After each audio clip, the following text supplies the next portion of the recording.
कहिए कि भारत में इस्लाम आक्रांताओं के साथ आया, ये तथ्य झुठलाया नहीं जा सकता। ये लाइन है भागवत साहब की।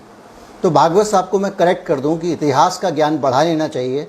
जो बचपन से शाखाओं के बाद में, विकिर के बाद में होने वाली चकल्लस से जो ज्ञान आपको मिला है उससे आगे बढ़ें, थोड़ा सा अपने ज्ञान को विस्तृत करें। और मेरा सुझाव है कि थोड़ा वक्त निकाल कर, महाराष्ट्र से गुजरात बहुत दूर नहीं है, उनको गुजरात चले जाना चाहिए। और वो बड़ा आसान रास्ता मैं आपको बता रहा हूँ, भावनगर है गुजरात में, वहाँ पे घोंघा है, वहाँ पे एक ये मस्जिद मैं आपको दिखा रहा हूँ स्क्रीन पे, ये मस्जिद देख आनी चाहिए। ये मस्जिद हिंदुस्तान के इतिहास की बहुत महत्वपूर्ण मस्जिद है।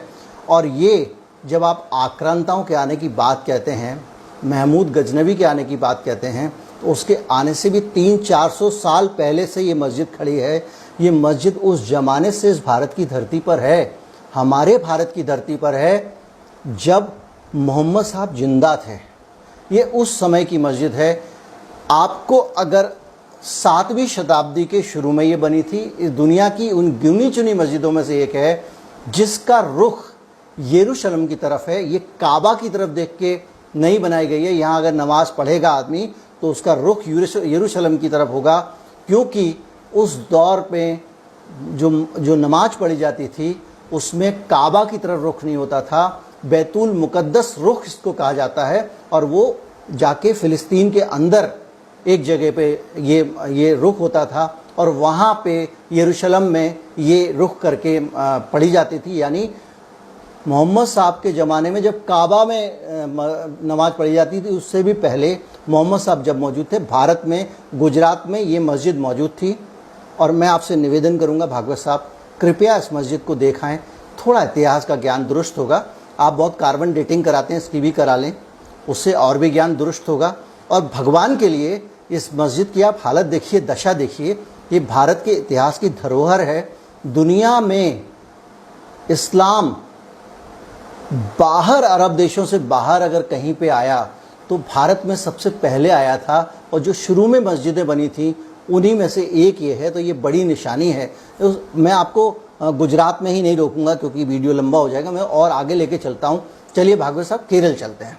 केरल में मैं आपको लेके चलता हूँ। उसी दौर, उसी 7वीं शताब्दी में आपको एक और मस्जिद मिलेगी जिसको कहते हैं प्राचीन मस्जिद है, और इसका नाम है, केरल के कोंडगलूर तालुका है, कोंडगलूर तालुका, वहाँ के मेथला गांव में ये मस्जिद आज भी है।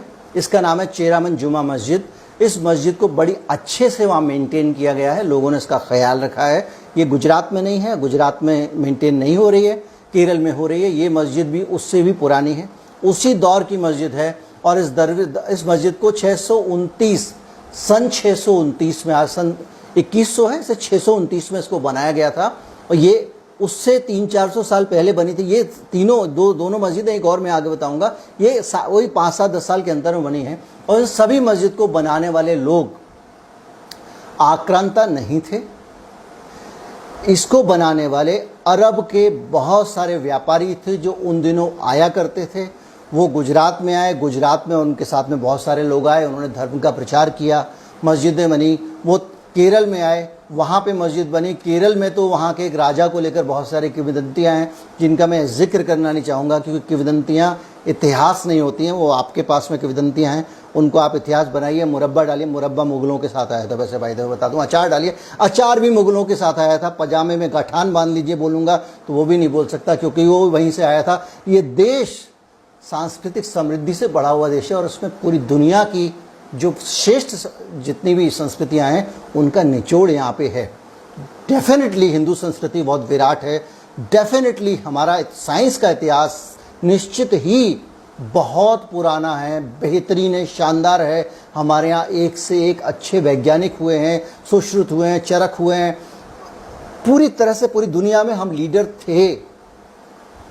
लेकिन अब हमारे यहाँ उस पद्धति से इसलिए सर्जरी नहीं होती क्योंकि हम लोगों की पूरी ऊर्जा प्रतिक्रिया में खर्च हो रही है, उनके साथ उसके काम को आगे बढ़ाने में खर्च नहीं हो रही है। ये मस्जिद जो है उस वक़्त इसलिए भी इम्पॉर्टेंट है कि उस वक़्त वहाँ से